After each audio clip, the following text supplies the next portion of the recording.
今日我哋玩誰是卧底。我哋面前咧有4個詞語，咁其中一個咧係同其他詞語唔同嘅，咁嗰個就係卧底啦。嚟緊咧我哋就會抽咗詞語，然後咧輪流描述關於嗰個詞語嘅特質。咁由我開始先啦。咁嗰個詞語係好有錢嘅。兒子、老公、我想成為嘅人。求你。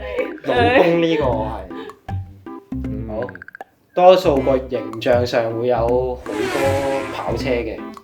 唔使做嘅。三個都係形容詞嚟嘅。沉思咗。啊！一出世就係㗎啦。有答案。有答案。有答案。我知道指邊個啦。好，準備好啦。好，相信大家都心中有數啦。咁我哋3、2、1一齊指嗰個卧底出嚟啦。好，準備3、2、1頭。好，公佈答案。我嘅答案係富二代。富二代。富二代。耶！